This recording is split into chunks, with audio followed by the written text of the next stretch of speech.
हाँ, hello everyone. मैंने आपका डाइजेस्टिव सिस्टम का पार्ट 1 पार्ट 2 लेक्चर लिया था। अब मैं क्वेश्चन आंसर करा रहा हूँ, ऑब्जेक्टिव क्वेश्चंस करा रहा हूँ। देख लेते जल्दी जल्दी, समय नहीं मेरे पास आज, कहीं जाना है मुझे। सर ने बोला बना दो तो मैं बना के दे रहा हूँ आपके लिए। 18 क्वेश्चन नंबर है, most of the digestion completed in which part of elementary canal of man.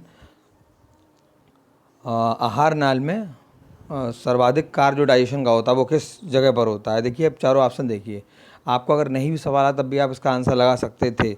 देखो लोग इसका आंसर लगाते भी अगर सवाल नहीं आ रहा है, लेकिन होगा क्या, अगर आप याद कर लें कि मतलब चीज़ छोटी और काम बड़ा कर रही, छोटा पैकेट बड़ा धमाका, उसका आंसर हो जाएगा बी। मैं उसमें बता चुका, आपको लेक्चर में बता चुका हूँ, आप देख लीजिएगा।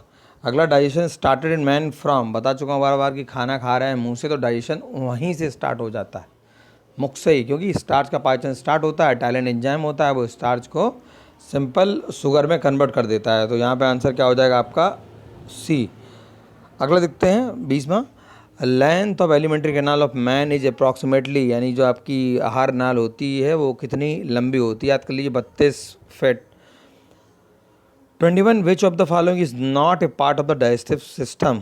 अब देखिए, स्मॉल इंटेस्टाइन, खाना जा रहा है मुंह से, पहुंचा स्टमक में, वहाँ से पहुंचा स्मॉल इंटेस्टाइन में, वहाँ से पहुंचा लार्ज इंटेस्टाइन में, और स्मॉल इंटेस्टाइन में बोला ना बाइल जूस निकल रहा है, पैनक्रियाटिक जूस भी यहीं आ रहा है, इसका मतलब ये पैनक्रियास जो होगा वो भी उसका पार्ट होगा। नहीं याद आ रहा है, 2 चैप्टर मैंने कराए हैं पार्ट डाइजेस्टिव सिस्टम। पार्ट 2 में देखिए आप, लिवर है, गाल ब्लैडर है, और आपका जो लिवर गाल ब्लैडर के अलावा मैं तीसरा कराया है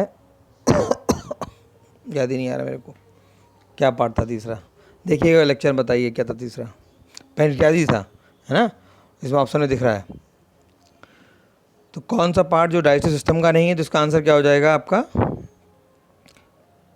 वैक्यूल। ठीक है, क्योंकि ये सेल पढ़ा है, सेल में ही दिया हुआ है। अगला देखते हैं सवाल 22वां, in human digestive system the process of digestion started in, फिर वही है बक्कल कैविटी, जो मुख की कैविटी उसको बक्कल कैविटी बोला जाता है, वही सवाल है, सीडीएस में आया है। Accumulation of which one of the following is the muscles of sprinter leads to cramp, मतलब क्या चीज़ है जो जमा हो जा रही है शरीर के अंदर, आपको क्रैम्प करा दे रही है। ठीक, मसल क्रैम्प नहीं होता, लोग बोलते हैं अरे सर ये अकड़ गया है पैर, चल नहीं पा रहे हैं, एकदम बैठ गए चलते चलते। ऐसी कौन सी चीज़ है, तो याद कर लीजिए ये लैक्टिक एसिड है, वो ज़्यादा बनता है तो उस कंडीशन में ऐसा हो जाता है। A 24, enzyme which take part in digestion of milk protein, आपको मैंने बताया है, बहुत अच्छे समझाया था। 2 एंजाइम्स होते हैं स्टमक में, एक तो पेप्सिन, दूसरा रेनिन। रेनिन क्या करता है, केसीन प्रोटीन को पैरा केसीन में कन्वर्ट करता है, कैल्शियम पैरा केसीन में, तो इसका आंसर हो जाएगा सी। अगला देखते हैं 25, maximum nutritive element absorbed by blood from which part of the alimentary canal, जो सबसे ज़्यादा काम डाइजेशन का कहाँ पर हो रहा है, आपने भी देखा है, ऊपर ही आ चुका है ये सवाल, दोबारा आ गया है, स्मॉल इंटेस्टाइन में हो रहा है। स्मॉल इंटेस्टाइन में क्या माइक्रो बिलाई पाए जाते हैं जो क्या करते हैं, एब्जॉर्प्शन यानी अवशोषण का काम करते हैं, इसका आंसर हो जाएगा सी। 26, the enzyme found in saliva, मैंने बोला है कि जो एंजाइम पाया जाता है उसकी क्लास होती है एमाइलेज, उसका नाम होता है टाइलिन। दोनों ऑप्शन आ सकते हैं, टाइलिन भी लिखा हो सकता है, एमाइलेज भी लिखा हो सकता है। अगर एंजाइम का नाम ही पूछा है तो टाइलिन है, 2 ऑप्शन दिए, एमाइलेज भी दिया है, टाइलिन भी दिया, तो आपको आंसर टाइलिन लगाता है। अगर हो सकता है टाइलिन दिया ही नहीं हो, सिर्फ एमाइलेज दिया हो, तो आपको एमाइलेज लगाना है। अगला सवाल देखते हैं 27, विच one of the following is necessary for digestion of food, क्या चाहिए खाने के लिए, क्या हवा खा लोगे तो डाइजेशन खाना पच जाएगा, एंजाइम जरूरी है, पूरा डाइजेस्टिव ट्रैक मैंने उसी पढ़ा है कि ये इरिप्सिन निकल रहा है, यहाँ से ट्रिप्सिन निकल रहा है, काइमोट्रिप्सिन निकल रहा है, यहाँ से लैक्टेज निकल रहा है, एंजाइम के ऊपर ही चल रहा है। अगला ऑप्शन ये डी देखिए मिनरल्स, बी देखिए वाटर, बिल्कुल चाहिए होता है डाइजेशन के लिए, खाना चाहिए, कैसे बचेगा, लेकिन अगर एंजाइम ना तो क्या खाना पचा लेंगे आप, लुगदी बन जाएगा, लेकिन टूट के जो बॉडी के डिफरेंट पार्ट्स हैं उनमें एब्जॉर्ब नहीं होगा आपका। तो यहाँ आंसर क्या हो जाएगा इसका, जिनको नहीं भी आता तो देख लें आंसर लगाने का तरीका कि तो उसका सी होगा। Saliva 28, saliva secreted from mouth digest, निकल रहा है तो क्या कर रहा है, स्टार्च का पाचन कर रहा है, बता चुका हूँ अभी ऊपर। 29, विच of the following acid is found in the stomach of, बता चुका हूँ, HCl इसको जठर रस बोलते हैं, हाइड्रोक्लोरिक एसिड बोला जाता है, ऑप्शन हो गया B. 30, between small and large intestine which one is longer, देखिए ये सवाल आ गया SSC में, मैंने आपको बताया था 30 का क्या हो जाएगा आपका, कौन सी लंबी होगी, नाम स्मॉल है, छोटा पैकेट बड़ा धमाका। 31 देखिए, if stomach did not produce any hydraulic acid which enzyme will not function. देखिए हाँ, ये मैंने आपको बताया कि कौन कौन सा जो जैसे स्टमक है उसमें जो पीएच का मीडियम होता है, जो पीएच होता है वो कैसा होता है, एसिडिक होता है, क्योंकि वहाँ से HCl निकल रहा है। अगर कोई एंजाइम उस जगह काम कर रहा है, वहाँ पे आपको पीएच दिया हुआ है स्पेसिफिक, इसका मतलब वो एंजाइम उसी पीएच के ऊपर काम करेगा। अगर पितरस में गए वहाँ वो क्षारीय, वहाँ पर कोई एंजाइम काम कर रहा है, इसका मतलब वो उस क्षारीय मीडियम में ही काम करेगा। तो सवाल क्या दिया है, आपको नहीं आता है, HCl नहीं निकल रहा है उन्होंने कहा, तो क्या काम नहीं करेगा, तो देखना पड़ेगा कौन कौन से एंजाइम्स जो होते हैं वो आपके स्टमक में पाए जाते हैं। देखिए इसका आंसर हो गया आपका सी। ठीक, अब आप कहेंगे इसमें बी भी लगाना चाहिए था। देखिए एक सवाल यहाँ पे गड़बड़ हो जाता है। रेनिन 2 होते हैं, एक रेनिन हार्मोन होता है जो किडनी में पाया जाता है, एक रेनिन एंजाइम होता है जो स्टमक में पाया जाता है। हो सकता है इसीलिए इन्होंने यहाँ पे आंसर दिया हुआ है आपका C, otherwise B and C both हो सकता था। ठीक है, ध्यान कर लीजिएगा, रेनिन हार्मोन भी है, रेनिन एंजियोटेंसिन साइकिल होती है, उसमें वो निकलता है और किडनी में वो काम करता है। तो आपका ये 2031 खत्म हो गया। अगला आते हैं 32। Colour vision in human eyes is the function of photo receptor cells named. ये कलर विजन में आपको जो आप दिन में आप देख पा रहे हैं, तो ऐसी कौन सी सेल्स हैं जो आपको देखने में हेल्प कर रही हैं, तो याद कर लीजिए कोन्स और रॉड्स, दो चीज़ें होती हैं। रॉड्स जो होती है बेसिकली वो यूज़ होती है रात में, रॉड से लिख देता हूँ, ये रॉड लिखा हुआ उसके आगे लिख लो रात, और जो बचा कॉन्स ये हो जाएगा आपके दिन के लिए। तो आंसर क्या हो जाएगा आपका बी। अलग एक्स्ट्रा सवाल था ये, तो डाइस्ट्रोट्रैक्ट से हैवी नहीं है। 33 पेप्सिन इज आ, देखिए आपको एंजाइम पढ़ा ही रहे हैं तो यही होगा। 34 after digestion protein is converted into, देखिए प्रोटीन के कन्वर्जन जो होता है पेप्टॉन्स में होता है, पेप्टाइड्स में होता है और अमीनो एसिड में होता है। फाइनल प्रोडक्ट का आपका अमीनो एसिड या पेप्टॉन से बनेगा। तो यहाँ पे क्या दिया हुआ है, अमीनो एसिड दिया हुआ, तो आंसर हो जाएगा C. 35 in which of the following organ carbohydrate is stored in as a glycogen. देखिए मैंने आपको बताया था कि जो लिवर होता है वो क्या काम करता है, स्टोर करता है शुगर को, किस फॉर्म में करता है, ग्लाइकोजन के फॉर्म में। ज़रूरत पड़ती है तो ग्लूकोज में कन्वर्ट करके बॉडी में उसको पहुंचा देता है ब्लड के थ्रू। तो आंसर हो जाएगा उसका सी। अगला आते हैं वाइल इज प्रोड्यूस बाई, मैंने बाइल के लिए फार्मूला बताया था कि BILE, बी का मतलब ब्लैडर यानी गाल ब्लैडर, आई का मतलब इंटेस्टाइन यानी आंत, एल का मतलब लिवर, यानी ये 3 ऑर्गन इन्वॉल्व होंगे। डायग्राम में मैंने आपको बता दिया था कहाँ से चलता है, ये लिवर बना हुआ है, ये आपका गाल ब्लैडर बना हुआ है, ये आपके इंटेस्टाइन बनी हुई स्मॉल, मैंने बताया था लिवर से चला, लिवर से पहुंचा आपका गाल ब्लैडर में, गाल ब्लैडर से पहुंचा आपके इंटेस्टाइन में, यानी बनेगा कहाँ पे, ये बनेगा लिवर में, स्टोर होगा गाल ब्लैडर में और काम करेगा इंटेस्टाइन में। तो इसका आंसर हो जाएगा कहाँ पे प्रोड्यूस होता है, तो प्रोड्यूस आपका कहाँ पर, प्रोडक्शन कहाँ पे हो रहा है, लिवर में हो रहा है। वाइल इज स्टोर्ड इन, अगला सवाल आई गया है गाल ब्लैडर। नेक्स्ट देखते हैं मेन फंक्शन ऑफ बाइल। देखिए 3 सवाल दिए हुए, पहला कि फैट को कन्वर्ट करेगा फैटी एसिड में, फिर फैटी एसिड कन्वर्ट करेगा फैट और ग्लिसरॉल में, अगला दिया हुआ है एमल्सिफिकेशन ऑफ फैट। तो याद कर लीजिए एमल्सिफिकेशन ऑफ फैट होता है, बाकी कहानी नहीं देखनी थी जाना ज़्यादा। 39 मतलब का नहीं है अपने, आप सीधे लोग करें हिंदी में सर नई चीज़ें बता रहे हैं, कुछ इंग्लिश में बता दी हैं तो हिंदी में बता दे रहा हूँ। ये क्वेश्चन आंसर डायरेक्ट आंसर ही दिया हुआ है। एंजाइम है एक, देखिए एंजाइम क्या काम का होता है कि जो बायोलॉजिकल प्रोडक्ट हैं जो आप खाना खा रहे हो उसको कन्वर्ट कर दे रहा है, या कोई और भी है, ये नहीं खाने के काम खाने को ही बदल रहा है। एंजाइम और जगह इंडस्ट्री में भी यूज़ होते हैं, ठीक है ना। तो एंजाइम क्या है, एक बायो उत्प्रेरक है, यानी बायोलॉजिकली किसी चीज़ को आगे बढ़ाने वाला है। ठीक, एंजाइम मूलतः है बिल्कुल प्रोटीन होता है, सारे के सारे एंजाइम्स प्रोटीन होते हैं, सारे के सारे प्रोटीन एंजाइम्स नहीं होते हैं, यानी all the enzymes are proteins, all the enzymes are protein, याद कर लीजिएगा।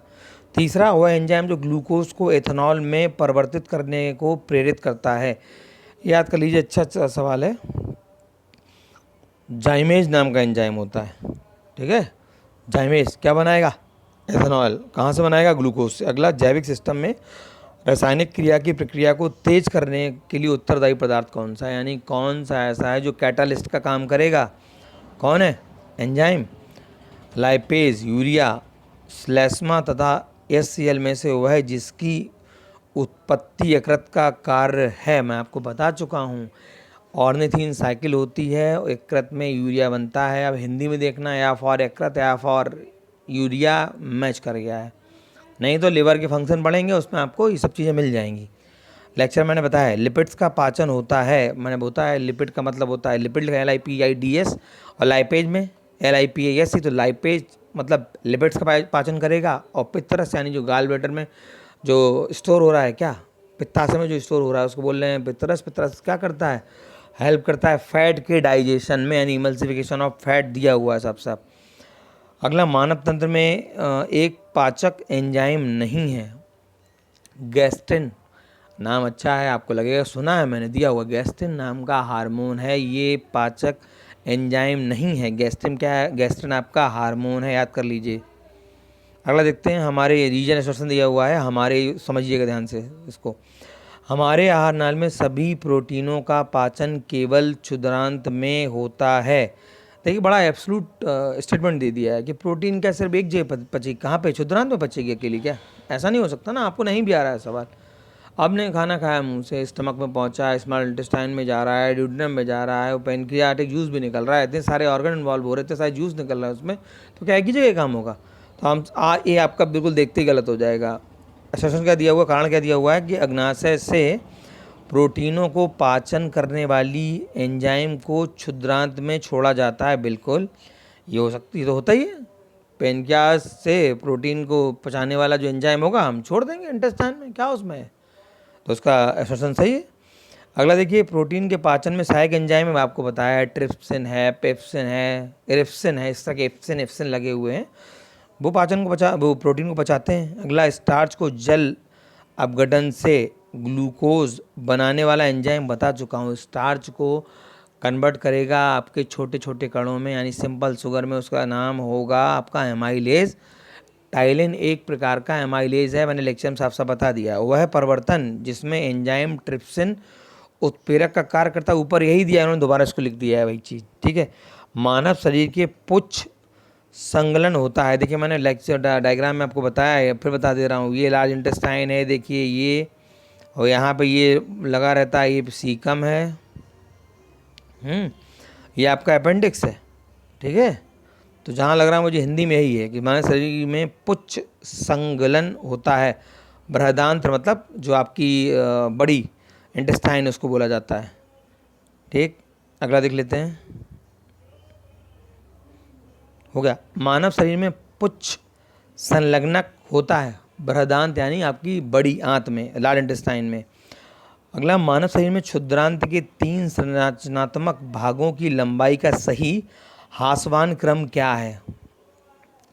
ये आपका क्षुद्रांत मतलब स्मॉल इंटेस्टाइन है, देखिए इंग्लिश में ड्यूडेनम, जेजुनम, ओइलियम होगा। अब ये शेषांत्र है, मध्यांत्र है और ग्रहणी है, आप देख लेना क्या बोलते हैं इसको इंग्लिश में। वह आहार जो मानव शरीर में नए ऊतकों की वृद्धि के लिए प्रेरित पोषक के वृद्धि के लिए पोषक तत्व प्रदान करता है। पनीर ये सवाल रहा होगा, ऊतक की ग्रोथ करता है, खाइए खूब पनीर, बढ़ जाएगा ऊतक। प्रोबायोटिक खाद्य से संबंध निम्नलिखित कथनों पर विचार कीजिए। प्रोबायोटिक होता है आजकल काफ़ी दिया जाता है, जब आपका पेट वगैरह खराब होता है तो प्रोबायोटिक, फिलेक वगैरह नाम के प्रोबायोटिक्स होते हैं, वो चलाए जाते हैं, तो अच्छी हेल्प करते हैं। क्या करते हैं, क्यों आखिर इनका नाम प्रोबायोटिक है? देखो, प्रोबायोटिक खाद्य में सजीव जीवाणु विद्यमान होते हैं जो मानव के लिए लाभकारी जाने जाते हैं। समझ गए? प्रोबायोटिक वो हैं जो जिसमें वो जीवाणु पाए जा रहे हैं जो डाइजेशन में हेल्प कर रहे हैं, आपके उस प्रोसेस को स्मूथ कर रहे हैं, ठीक है। डायरिया हुआ आपने इसको खा लिया कि आपका डायरिया कंट्रोल हो रहा है, लेकिन उसके बाद भी लग रहा है कुछ खिंचाव है पेट में, ये खाया तो पूरा रिलैक्स मिल गया आपको। अगला, प्रोबायोटिक खाद्य अंत्र फ्लोरा के अनुरक्षण में सहायता देता है, ठीक है। अनुरक्षण मतलब हेल्प, प्रोटेक्शन कर रहा है उनका, जो आपके पहले से ऑलरेडी एग्जिस्टिंग बैक्टीरियाज हैं उनको कहेगा भाई आपका सिक्योरिटी गार्ड आ गए हैं, अब आपको दिक्कत नहीं होगी, ठीक। तो अब इसी बात आराम मिल जाएगा। देखिए ये इसके बाद एक अच्छे मैचिंग दिया हुआ है, आप ये देखिए हिंदी इंग्लिश का चक्कर यहाँ पर भी है, जो मुझको पता है मैं आपको समझा दे रहा हूँ। द्राक्षा शर्करा ग्लूकोज को बोलते हैं, ये आप याद कर लेना, ठीक। अगला, फल यानी फ्रूट शर्करा बोलते हैं फ्रक्टोज को, फा से फल, फा से फ्रूट, है ना, और फा से आपका फ्रक्टोज, याद हो गया आपको, हो गया। दुग्ध शर्करा बोलते हैं कि लैक्टिक एसिड मिल्क से संबंधित है ना, तो लैक्टोज हो जाएगा आपका दुग्ध शर्करा। अगला क्या है, चीनी, अरे सुक्रोज को भी बोलते हैं, है ना, चीनी की संबंध किससे, सुक्रोज से होता है। स्टीविया, ये प्राकृतिक स्टीव टनर होता है। अगला,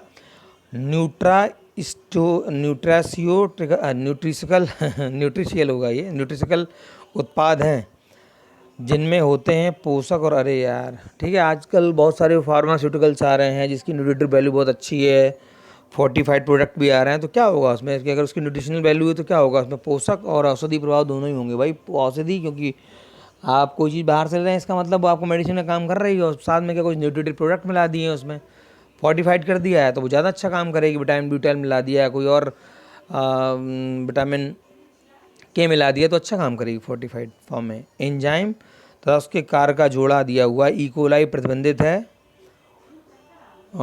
एंडोन्यूक्लियस स्थलों पर काटने के लिए, DNA को विशिष्ट करने के लिए सही जोड़ा है।